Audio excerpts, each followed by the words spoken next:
ETF index mutual funds నేర్చుకుని stock మార్కెట్లో రాణించాలనుకుంటున్నారా? వెంటనే ఈ నెంబర్కి కాల్ చేయండి. నమస్తే రమగారు. నమస్తే జయ. రమగారు, పెళ్ళిళ్ళు ఫెయిల్యూర్స్ చాలా చూస్తున్నాం కదా. అయితే ప్రీ మ్యారిటల్ కౌన్సిలింగ్ కూడా బాగా వచ్చేస్తుంది. నిజంగా అవగాహన వచ్చింది, కుటుంబాలు కూడా ఎంకరేజ్ చేస్తూ ఉన్నాయండి. అవును. పెళ్లి కూతురు పెళ్లి కొడుకు వెళ్ళటం, ఇరు కుటుంబాలు వెళ్ళి మాట్లాడుకోవడం, ఇలాంటివి ఇప్పుడు చూస్తున్నాం. ఇదివరకు రోజుల్లో లేకపోయి ఉండొచ్చు. అయితే పెళ్లికి ముందు అమ్మాయికి కానీ అబ్బాయికి కానీ కొన్ని అలవాట్లు ఉంటాయి సహజంగానే. ఎందుకంటే ఇప్పుడు ఇవాళ రేపు కరెక్ట్గా టీనేజ్లోకి రాగానే, లేకపోతే పెళ్లి వయసు రాగానే పెళ్ళిళ్ళు అయిపోవట్లేదండి. ఒక వయసు రాగానే పెళ్లి వయసు అనేది ఒకటి ఉంది మనకి, 18, 21, ఆ తర్వాత చేయొచ్చని. ఎప్పటికో 30, 31, 40 దాకా కూడా వెళ్ళిపోతున్నారు. చాలా ప్రపంచాన్ని చూసేస్తున్నారు. చాలా అలవాట్లు పెరిగిపోతున్నాయి, అవగాహనలు వచ్చేస్తా ఉన్నాయి కదా. ఈ అలవాట్లు అవగాహనలు ఇవన్నీ కూడా పెళ్లి తర్వాత కొన్ని మార్చుకోవాల్సిన అవసరం ఉంటుందంటారా? అమ్మాయికి కానీ అబ్బాయికి కానీ, మంచి అయినా చెడు అయినా. చాలా చాలా హ్యాబిట్స్ రమ్మగారు నేను అనేది, విపరీతమైన హ్యాబిట్స్. ఇందులో అమ్మాయిలు కూడా తక్కువేం కాదండి, ఎన్నో పైనే ఉన్నారు వాళ్ళు. రోడ్ల మీద కొన్ని చూస్తుంటే అట్లా షాక్ అయిపోతున్నాను నేనైతే. నోరు కళ్ళు అప్రతిభలు అయిపోవటం, అవక్కవటం అనమాట. చెన్నై అలా చూసాను రమ్మగారు. అమ్మ హైదరాబాద్ దేనికి తీసిపోలేదమ్మా, దేనికి తీసిపోలే. హైదరాబాద్ ఏంటి, స్మాల్ టౌన్స్ కూడా తీసిపోలే జయ. చిన్న ఊళ్ళల్లో కూడా పిల్లలు, పైగా హైదరాబాదు లేదా ఏదైనా పెద్ద ఊళ్ళకి వెళ్ళేది ఏదో ఎంజాయ్ చేయడానికే అనుకుంటున్నారు. హోమ్ టౌన్ కాకుండా ఉంటే చాలు. హోమ్ టౌన్ అయినా ఏం మొహమాట పట్ల ఎక్కడా తగ్గట్లేదమ్మా. పిల్లలు ఉన్నారండి. ఎన్ని బ్యాడ్ హ్యాబిట్స్, ఇవి మార్చుకోవాలా పెళ్లి తర్వాత అంటారా? ఇప్పుడు జయ, మనం ఒక సాధారణ సెంటెన్సెస్, సాధారణ వాక్యాలు కొన్ని వింటున్నాం. ఇంకా పెళ్లికి రెడీగా లేరు, తర్వాత పిల్లలకి రెడీ కాలేదు, ఈ రెండు ఉంటాయి. పిల్లలకి రెడీ కాలేదు అంటే ఏమిటి అర్థము? ఇంకా మా ఇద్దరి మధ్య అవగాహన బాగా కుదరలేదనో, లేకపోతే పిల్లల పెంపకానికి చాలా డబ్బులు ఖర్చు అవుతాయి, దానికి ఏర్పాటు కొంచెం ఏదైనా చేసుకోవాలనో, కొంచెం బాధ్యతలు అవి పంచుకోవటం, వాటి మీద ఇంకా మాకు అడ్జస్ట్మెంట్ కుదరలేదు, ఇది పిల్లలకి రెడీ కాలేదు అనేది పర్వాలా ఒక మాదిరి. ఈ పెళ్ళికి రెడీ కాలేదు అంటే వీళ్ళు అడ్జస్ట్ అవ్వడానికి రెడీ కాలేదు అని అర్థం. పెళ్ళంటే అడ్జస్ట్మెంట్ అని మనకి నర లోపల తెలుసు, ఇద్దరికి తెలుసు, ఆడపిల్లలకి తెలుసు, మగపిల్లలకి తెలుసు.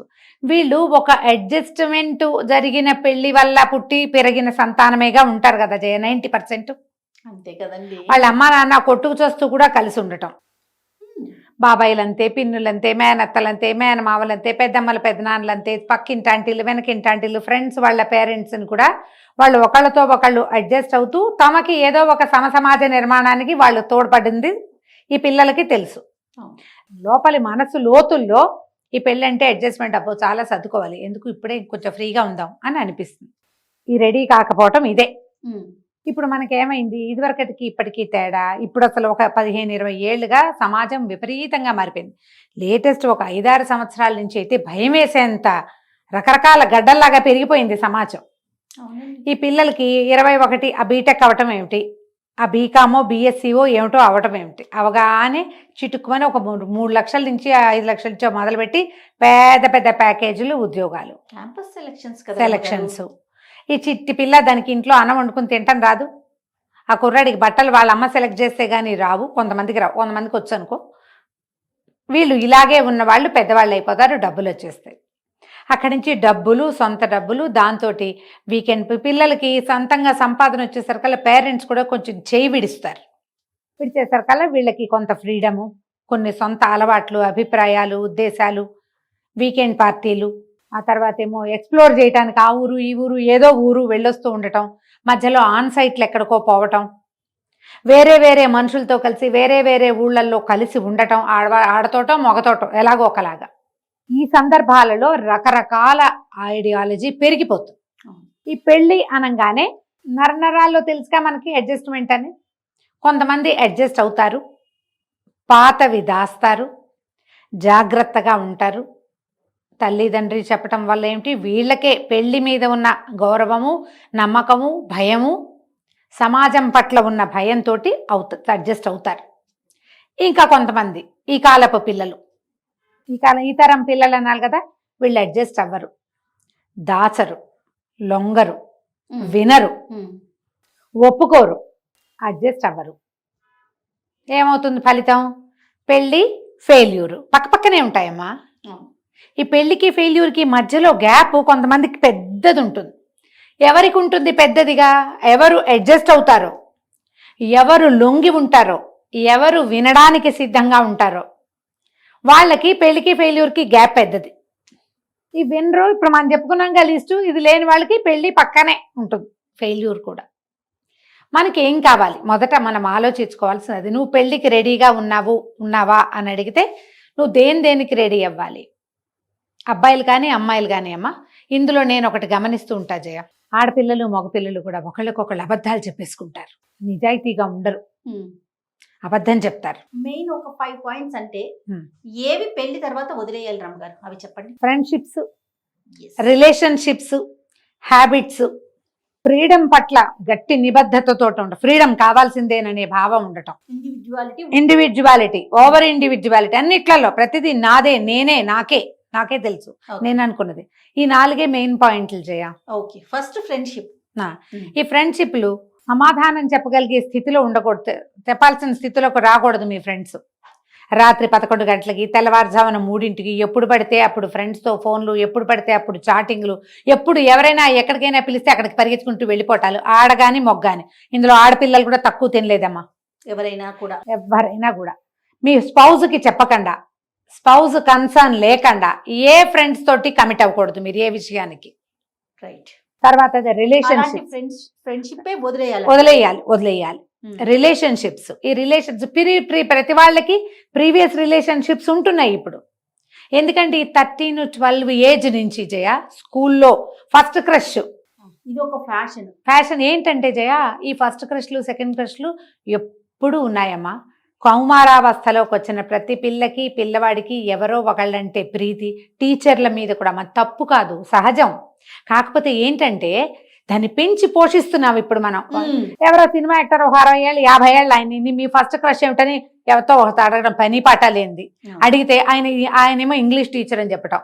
నాగార్జున గారి లాగా మాకు కూడా, లేకపోతే చిరంజీవి గారి లాగా ఆయన ఏదో ఆవిడ అడిగారు ప్రశ్న, వీరు చెప్పారు పెద్దవారు. ఇలా ఉండదు. ఇప్పుడు ఏం చేస్తున్నాం మనము, ఆ వాక్యాలని ఓహో ఇలా ఉండాలి కాబోలు అని తీసుకుంటున్నాం. వారికి ఉంటే ఉండుండొచ్చు, అదేదో ప్రశ్న కింద ఒక సరదాకి జరిగిన ఒక సంభాషణని, అది ఖచ్చితంగా అలా ఉండవలసిందేనని. ఆ ఉండవలసిందే ఎక్కడ తెలుసా? స్కూల్ పిల్లల్ని ఏంటమ్మా, అందరికీ ఉంటాయి, వదిలేస్తారు, మర్చిపోతారు, కాలగర్భంలో కలిసిపోతాయి. ఇప్పుడు ఈ గర్భాల్లో కలవనివ్వటం లేదమ్మా, పాపిష్టి మంద, చిరాకు వచ్చేస్తుంది తలుచుకుంటూ ఉంటుంది. ఈ కాలంలో దాన్ని వెళ్ళిపోతుంది. మళ్ళీ వీళ్ళు కలవటం, మళ్ళా ఆ పాతదంతా పునరావృతం చేసుకోవటం. తోడి తవ్వి సినిమాలు సూపర్ హిట్లు చేస్తారు. ప్రపంచంలో అందరూ తోడి తవ్వి జీవితాలు సర్వనాశనం చేసేసుకుంటున్నారు. జీవితం పాడు చేసుకోవటమే చేయ. మొన్న ఒక కేసు కాదు ఇది, ఒక ఫ్రెండ్ కూడా కాదు, ఒక జస్ట్ పరిచయం అంతే. 50+ ఇయర్స్ చేయ, వాళ్ళకి స్కూల్ రీయూనియనో లేకపోతే కాలేజ్ రీయూనియనో ఒక గ్రూప్, ఒక ఆయన ఒక ఆవిడ కలిశారు.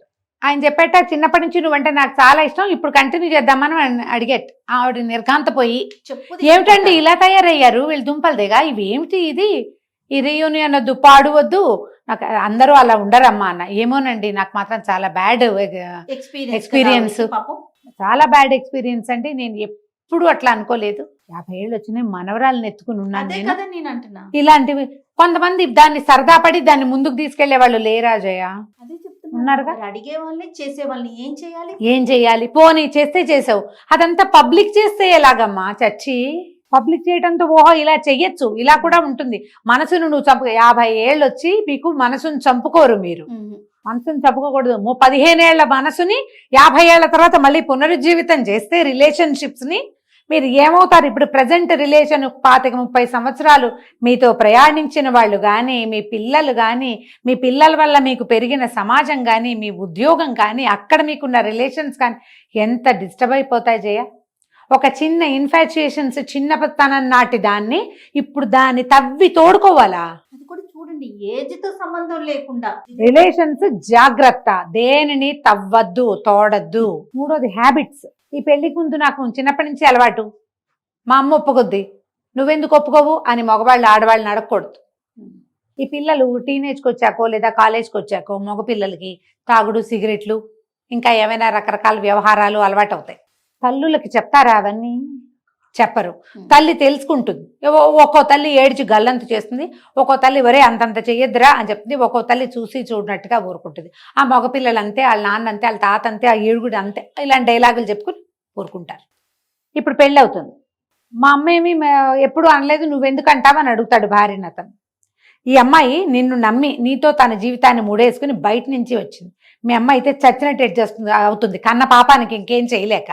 ఈ పైనుంచి వచ్చిన అమ్మాయి అది నీతో తినాలి, నీతో కలిసి తాగాలి, నీతో పడుకోవాలి, నీకు పిల్లలు కనాలి, నీతో కాపురం చేయాలి, ఇన్ని రకాలు చేయాలంటే నువ్వు నీకున్న అన్ని అలవాట్ల తాలూకు వ్యవహారాలని ఆ అమ్మాయి మీద రుద్దుతానంటే ఆ అమ్మాయి ఇష్టంతో సంబంధం లేదా? ఉందా లేదా? ఉంది కదండి. ఉన్నది. ఈ పెళ్ళిళ్ళకి ముందే ఈ హ్యాబిట్స్ ఉన్నాయా అని అవతల వాళ్ళు అడిగితే ఓపెన్గా ట్రాన్స్పరెంట్గా ఉండండి, నిజం చెప్పాలి. ఉన్నాయి. మానేస్తావని చెప్తావా? నిన్న అమ్మాయి మానేయమంటుందా లేదా నిన్నే మానేసుకుంటుందా? దాని ఇష్టం. అడ్జస్ట్ అవుతుందా? అంతొద్దు ఇంత చెయ్యి, ఏదో వీకెండ్ పార్టీ. కొంతమంది వీకెండ్ పార్టీస్ అని నమ్మిస్తారు జయ, పెళ్లి మాటలు మాట్లాడుకునేటప్పుడు. తర్వాత రోజు వీకెండ్ ఎప్పుడు వస్తుందా అని వెళ్ళిపోతాడు. ప్రతి వీకెండ్ బయటికి వెళ్ళి తాగొస్తారు. ఈ పెళ్ళం ఏం చేయాలి? ఇంట్లో ఉన్నది. ఇప్పుడు నువ్వు వెళ్ళిపోతావు, నా ప్రశ్న అనమాట ఇది మగపిల్లలకి. నువ్వు వెళ్ళిపోతావు వీకెండ్ పార్టీకి, శని ఆదివారాలు మీరు ఎంజాయ్ చేస్తారు. నీ భార్య కూడా ఇంకో వైపుకి వెళ్ళి ఎంజాయ్ చేస్తుంది, నీకు ఓకేనా? అదే కదా. మీ అమ్మా నాన్న దానికి ఒప్పుకుంటారా? తర్వాత రేపొద్దున పిల్లలు పుడితే మీ ఇద్దరిలో ఎవరు ఆ పిల్లలకి పూచి వహిస్తారు? ఇది కదా ఆలోచించాలి. 100%. ఆడపిల్లలు కూడా ప్రతి శని ఆదివారాలు పబ్కి వెళ్ళే వాళ్ళం, ప్రతి శనివారం ఆదివారం మేము ప్రతి వీకెండ్ అవుటింగ్కి వెళ్ళే వాళ్ళం. ఇతనితో కుదరటం లేదు. వీకెండ్ రాగానే మేము ఏదో ఎంజాయ్ చేయాలి, ఏదో ఎవరింటికో వెళ్ళాలి. ఇవన్నీ కూడా గుడికి వెళ్ళే అలవాట్లు చేయాలి. గుడికి వెళ్తాం, ప్రతి శనివారం గుడికి వెళ్తానండి నేను అంటుంది. అదేమో ఎథిస్ట్ కుర్రాడు, గుడిలోకి రానంటాడు, ప్రసాదం తిన్నంటాడు, నేను వాకిట్లో నుంచుతాడు, నువ్వు గుడిలోకి వెళ్ళంటాడు. భర్తతో కలిసే వెళ్ళాలనుకుంటుంది అమ్మాయి. నీ దారి నువ్వు వెళ్ళమ్మని చెప్పే నేను ఒక అమ్మాయికి, కాదండి హస్బెండ్తో వెళ్ళాలని కోరికండి. విచిత్రంగా ఉండే చూడండి. భర్త లోపలికి గుళ్ళోకి అలా తను చేయించుకుని అట్లా దేవుడి దగ్గరికి రావాలట. అసలు అతనికి నమ్మకమే లేదు కదా, ఎందుకమ్మా బలవంత పెడతావు, గుడి దాకా తీసుకెళ్తానన్నాడు. ఒక్కతనే వెళ్ళాలా, నేను ఒక్కదాన్నే వెళ్ళాలా? హ్యాబిట్స్ అంటే మనం మార్చుకోవాల్సిన ఏవో కాదు, ఇలాంటి ఇది కూడా నేను ఒక్కదాన్నే వెళ్ళబుద్ధి లేదు. అయితే సరే గుడి మానేసి మనస్తాపం. అతనికి నాకు భగవంతునితోనే నమ్మకం లేదు, నేను రాను. అబ్బాయి ఎక్కడికైనా ఇంకో చోటకి వెళ్తాడమ్మా, ఏ ప్రార్థనా మందిరాలకి వెళ్ళట అబ్బాయి. అది హ్యాబిట్స్ విషయాల్లో మీరు కొంచెం ఆలోచించి ఎక్కడ కట్ చేయగలమో, ఎక్కడ అడ్జస్ట్ అవ్వగలమో, ఏది మనం భరించగలమో, ఏది భరించలేమో పెళ్లికి ముందే మాట్లాడుకోండి. అక్కడి నుంచి ఇండిపెండెన్స్. నా దారిని నేను ఎక్కడ కావాలంటే అక్కడికి వెళ్ళిపోతా, నేను ఎవరితో కావాలంటే వాళ్ళతో వెళ్ళిపోతా, నేను డబ్బులు నాకు ఏం కావాలంటే అది చేస్తా, అంతా నా ఇష్టం అని ఆడ అనకూడదు, మొగ అనకూడదు. ఇండిపెండెంట్గా ఉంటామని అనడానికి వీల్లేదు. ఇద్దరు వేరువేరు మనుషులు కలిసి ఒక ఇంట్లో ఉండటం మొదలు పెడితే, ఒక బాంధవ్యంలో ఉన్నారు అంటే దీనికోసం బొళ్ళు ఖర్చు పెట్టి, వాళ్ళ అమ్మా నాన్న ఖర్చు పెట్టి, మీ అమ్మా నాన్న ఖర్చు పెట్టి, మీ ఇద్దరు కూడా ఖర్చు పెట్టి, ఇంత ఖర్చు పెట్టినప్పుడు ఆలోచించాలి కదా. ఖచ్చితంగా దేనికోసం ఇంత ఖర్చు పెడుతున్నావు? నువ్వు ఇండిపెండెంట్గానే ఉండదలుచుకుంటే హాయిగా ఉండు, ఫ్రీగా. పెళ్ళెందుకు? పెళ్ళంటేనే కదా అడ్జస్ట్మెంట్. ఈ ఇండిపెండెంట్గా ఆలోచించే విధానాలు ఒకళ్ళతో ఒకళ్ళు మాట్లాడుకుని వీటిని సర్దుకోవాలి. ఫైనాన్షియల్ థింగ్ కానీ, సొంతంగా ఆలోచించుకునే విధానం కానీ, మీ రిలేషన్స్ని, మీ ఫ్యామిలీస్ని మీరు హ్యాండిల్ చేసేది కానీ రెండో వాళ్ళకి చెప్పకుండా చేయకూడదు, రెండో వాళ్ళ కన్సర్న్ లేకుండా చేయకూడదు, వాళ్ళని ఒప్పించకుండా మీరు ముందుకెళ్ళకూడదు. ఏవో చిన్నవి పర్వాలేదు, కానీ పెద్దవి మాత్రం చేయకూడదు. కొత్తగా పెళ్ళైందే ఇది ఒక కేసు. 8 నెలలో 9 నెలలు బోర్ కొట్టేసిందిట. ఆ అమ్మాయి 8 రోజుల ట్రిప్ ఎక్కడికో బుక్ చేసేసుకుంది సింగిల్గా ఫ్రెండ్స్తో. అమ్మాయి అలా ముందు నుంచి చేసాం. నువ్వేం చెయ్యాలి అమ్మా, ఏం చేయాలి మాట్లాడుకుని, నాది పరిస్థితి, నాకు చాలా విసుగ్గా ఉంది, నేను ఆఫీసు ఇల్లు హ్యాండిల్ చేయలేకపోతున్నాను, నేను 4-5 డేస్ వెళ్తాను అని మీ ఇద్దరు మాట్లాడుకుని ఎస్ అనుకుని, మీ పేరెంట్స్కో వాళ్ళ పేరెంట్స్కో కూడా ఒక వాక్యం చెప్తా. అంటే మాకు ఇండిపెండెన్స్ ఉంది. ఇండిపెండెన్స్ అంటే ఎగరేసుకుని పోవటం కాదు, చెప్పి వెళ్తాం. నీకు అక్కడెక్కడికో పోయావు, నీకు ఏదైనా ప్రాబ్లం వస్తే ఎవరు హ్యాండిల్ చేస్తారు? నువ్వే చేస్తావా? అన్నీ నువ్వు చేయలే, నువ్వు కొన్ని వస్తాయి కదా. ఒక అక్క ఇలాంటిది అప్పుడెప్పుడో 5-6 ఏళ్ల క్రితం ఫ్రెండ్స్ తోటి వెళ్ళి అదేదో ఊళ్ళో పెద్ద యాక్సిడెంట్ అయింది, చాలా పెద్ద యాక్సిడెంట్. ఆ అమ్మాయికి కాలు విరిగింది, పక్కటెముకలు విరిగినాయి, షోల్డర్ తప్పిపోయింది. భర్త తమ్ముడు ఇక్కడి నుంచి వెళ్ళి తెచ్చుకున్నారు ఆ అమ్మాయి. ఫ్రెండ్స్ వాళ్ళ దారిని వాళ్ళు వెళ్ళిపోయారు. మరి ఇంకా ఉన్నాయి టికెట్లు అవతలకి, వాళ్ళు పోయారు, ఈ అమ్మాయి హాస్పిటల్లో పడి ఉంటే ఇలాగే కదా జరుగుతాయి. ఖచ్చితంగా. నీకు ఏదైనా ప్రాబ్లం వస్తే ఫ్యామిలీ సపోర్ట్ చేయాలి. కొత్తగా పెళ్లి చేసుకుంటే ఆ ఇన్లాస్ అమ్మో భర్త ఎంతో కొంత చెయ్యాలి సపోర్ట్. అప్పుడు ఏం చేయాలి, మాట్లాడుకోవాలి, చెప్పుకోవాలి. మగపిల్లలు కూడా ఇదే పని చేస్తారు. వాళ్ళ అమ్మాయి అవుటింగులు వేరు, అబ్బాయి ఇప్పుడున్న ప్రస్తుత సమాజం ఎలా ఉందంటే ఆ అమ్మాయి తన ఫ్రెండ్స్తో వెళ్తుంది, అబ్బాయి తన ఫ్రెండ్స్తో వెళ్తాడు. వీళ్ళిద్దరూ వెళ్ళేవి కూడా ఉన్నాయి. నేను కూడా ప్రతిసారి దీన్ని సపోర్ట్ చేస్తాను, నేను చెప్తూనే ఉంటాను. కాకపోతే ఇది ఎట్లా అంటే పెద్ద పెద్ద ట్రిప్స్ వెళ్ళిపోకూడదు. 2 days మీకు పిల్లలు ఉంటే, చిటి పిల్లలు ఉంటే, ఏడాది పిల్లల్ని మొగుళ్ళ దగ్గర వదిలిపెట్టి ట్రిప్పులకు వెళ్తున్న వాళ్ళు ఉన్నారమ్మా. అవును రమ్మగారు, చూస్తున్నాను. కనిపిస్తున్నారా? భరించలేకపోతున్నారట, ఆఫీస్ ఇల్లు హ్యాండిల్ చేయలేకపోతున్నాం. ఇంట్లో ఉంటే మేము చూసుకుంటాం కదా, ట్రిప్కి వెళ్ళినప్పుడు వాళ్ళు ఎందుకు చూసుకోరు? కావాలంటే ఇంకొంచెం ఎక్స్ట్రా టైం ఇస్తాం మేము వచ్చాక. అలాంటివి కూడా వచ్చినాయి. విన్నాను. పెట్టుకోండి, మీ పేరెంట్స్నో ఎవరినో ఏదైనా చేసి మాట్లాడుకుని ప్లాన్ చేసుకుని చెయ్యాలి. కానీ ఇండిపెండెన్స్ అంటే తెంపుకుపోవటం కాదు, చెప్పి వెళ్ళటం, ఒప్పించుకుని వెళ్ళటం. ఈ ప్లాన్లు కనుక చేస్తే మీరు ఈ పద్ధతులు కొన్ని కనుక మార్చుకున్నారంటే పెళ్ళిళ్ళకి పక్కనే ఫెయిల్యూర్స్ ఉండవు. కొంచెం గ్యాప్ తీసుకోండి. ఈ మధ్యలో మనం అడ్జస్ట్ అయ్యి కాపురాలు చేసుకునే వాళ్ళు కూడా ఎంతసేపు థెరపిస్ట్ దగ్గరికి వెళ్దామా, ఎవరికైనా చెప్పుకుందామా, ఏడుద్దామా, డిప్రెషన్లోకి వెళ్ళిపోదామా, ఇలాగే ఉంటున్నారు. ఆడ మొగ కూడా. అబ్బాయిది అబ్బాయి కరెక్ట్, అమ్మాయిది అమ్మాయి కూడా కరెక్ట్. పెద్ద తప్పులేముండవు ఇద్దరివి. వీళ్ళిద్దరూ ఒకళ్ళనొకళ్ళు యాక్సెప్ట్ చేసుకోకపోవటం పెద్ద సమస్య. అవును, నా తప్పులన్నీ నాకుంటాయి కానీ నీకు తప్పులు ఉండకూడదు. అలా ఎలా కుదురుతుంది? ఎవరికైనా ఒకటే కదా. అవును. మాట్లాడుకోండి, నిజాలు దాచిపెట్టద్దు, సాధ్యమైనంత ట్రాన్స్పరెంట్గా ఉండండి. పిల్లలు ఇలా ట్రాన్స్పరెంట్గా ఉండడానికి ట్రై చేస్తూ ఉంటే పేరెంట్స్ ఎక్కువగా ఇన్వాల్వ్ అవ్వకుండా ఉండండి. అవసరమైతే సహాయం చేయండి, కానీ మీరు కూడా దూరి ఆ చిక్కుముడిని మరిన్ని చిక్కులు చేసేసేలాగా మాత్రం చేయకూడదు. రైట్ రమ్ గారు, నమస్తే. నమస్తే.